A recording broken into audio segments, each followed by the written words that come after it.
Vamos pra pergunta praxe. Às vezes eu vou pular um pouco, Ciro, então na hora que você se sentir bem pra falar, você pode me interromper, tá bom? Sem problema. Deixa eu aproveitar que minha voz voltou um pouquinho. Fechou.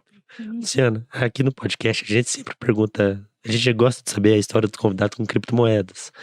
E eu vou te fazer uma, além da pergunta, dessa pergunta clássica, uma a mais. Então, quando que você ouviu falar de criptomoedas? Foi o Bitcoin, se não foi a sua impressão? E o que te levou ao direito digital? Tá. Primeiramente, eu vou começar pela segunda pergunta. Certo. O que me levou ao direito digital? O direito digital, eu já gostava dele desde 2006.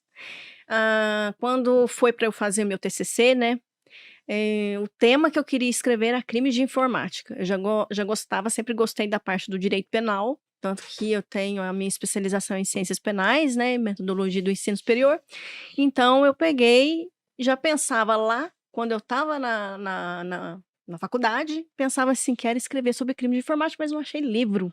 Não tinha livro nenhum. Nem um artiguinho, né? E eu não Poucas pensei na coisas. época, como eu estava começando, eu tinha começado em 2004 a estudar o inglês, tudo, então eu nem pensei na época em pegar livros até em inglês, né? Eu nem pensei na época, estava ali na faculdade ainda, aí eu peguei e falei assim, bom, não vai ter jeito de eu escrever sobre esse assunto. Numa futura pós, eu vou escrever sobre crimes de informática. Aí, na época, eu até escrevi sobre Lei Maria da Penha, que era uma lei que Já de recente. 2006, era 2006 que estava Recém-lançada. lançada, exatamente, recém-lançada. E aí, quando foi em 2011 que eu fiz a minha pós, aí eu fui em São Paulo fazer uma pesquisa de campo em crimes de informática, na delegacia, na 4ª DIG, que é responsável por essa parte. E aí fui perguntando, eu me lembro até que eles me deram uma pizza, né, como é que fala? Um gráfico em formato de pizza com todos os tipos de crimes que tem no Código Penal, no caso estelionato, todos os furto, roubo, que a gente chama de crimes de informática impróprio, porque esses crimes existem no Código Penal.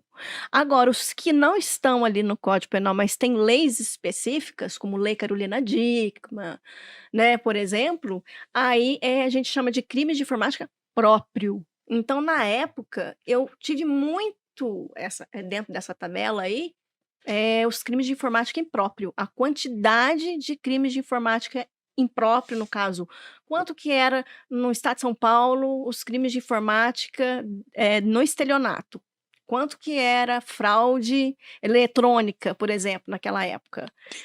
Por exemplo, algumas coisas que aconteciam com cartão de crédito, naquela época ainda tinha muito disso. Hoje nós vamos já ver para criptomoedas, para coisas mais avançadas, não que cartão de crédito Essa não primeira exista, né. pergunta do Ciro vai ficar um pouquinho em stand-by, só queria como curiosidade uma pergunta. Manda lá. Por que a delegacia de São Paulo era referência na época em crimes de informática? Então Ou você só falou assim: "Não, como eu tenho alguém parente em São Paulo, eu vou pra lá", como é que foi?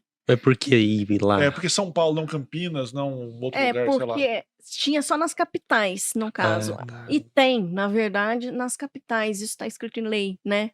Infelizmente, tanto que a gente não lê aqui delegacia de crimes de informática, Sim. delegacia específica. Então, se acontecer algum crime de informática com você vai na delegacia normal. Então foi porque era mais próximo de Era mais Poços. próximo de Poços e era a delegacia de informática, era uma referência também, uma delegacia muito boa. Era essa delegacia fica perto do antigo Carandiru, inclusive. Então, eu já falei, para mim vai ficar mais tranquilo, mais fácil, e é na capital.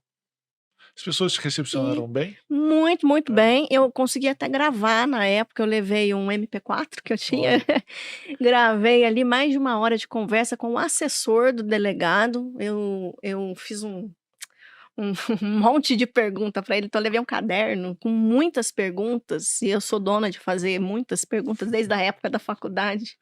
170 perguntas para estudar para uma prova. Então eu tinha mania de elaborar perguntas, então eu elaborei perguntas, cheguei, não fiz 170 perguntas não, viu. Eu fiquei imaginando 170 perguntas. Só falta 150, o assessor falou: "Meu Deus, onde eu fui me meter?" Nas provas eu tinha essa imensa mania de estudar por meio de perguntas, um livro resumido em perguntas. Mas quando eu cheguei lá, eu fiz por meio de perguntas e falei se eu podia ali 1 hora mais ou menos ir debatendo com ele, porque seria um trabalho, né, é uma pesquisa de campo, um trabalho de TCC ali da Pós-graduação. pós-graduação, no caso, um trabalho de pós. E aí ele me respondeu todas as perguntas, me passou gráfico, eu citei ali o gráfico direitinho, especifiquei tudo e saiu o trabalho, até que enfim saiu esse trabalho que eu queria ter escrito em 2006 e consegui escrever em 2011, Olha. né, devido ao conteúdo. E quanto à tua segunda pergunta, a questão de criptomoedas, esse assunto começou a me interessar, assim, o ano passado. A questão de criptomoedas mesmo, questão de investimentos e tudo mais. Pirâmide financeira, essas Exato. coisas que tem golpe. Questão a gente até fala do nome Ponzi, né? Uhum. Então, comecei a me interessar aí. E aí eu comecei a fazer essa ligação, a pensar em relação ao OSINT, né, que é a investigação em fontes abertas, a tentar descobrir, né, como que dentro de uma carteira digital ou a exchange, quem está por trás disso, quem está por trás da empresa, será que é uma empresa responsável, como é que deve ser feito o investimento, para que a gente tenha confiança ali, né? Depois, não sei, assim, acho que eu vou até adiantar uma coisa que eu talvez ia deixar mais para o fim, um documentário que é aquele A Caça ao Rei da criptomoeda, lá Não Confie em Ninguém, A Caça ao Rei da criptomoeda, Da Netflix? da Eu Netflix. sei qual que é. Que é eu do- não É. vi, Como é que mas chama eu o vou nome do assistir. cara? É muito bom. Gamecom, uma coisa assim, sei lá. É, Lá no Canadá, né? Gotten, acho que é Cotten. Gary Cotten. O nome Parece dele, que né? é, exatamente. Canadense. É, um canadense. Para mim, esse homem ainda tá vivo, tá? Então. Dando um pequeno spoiler.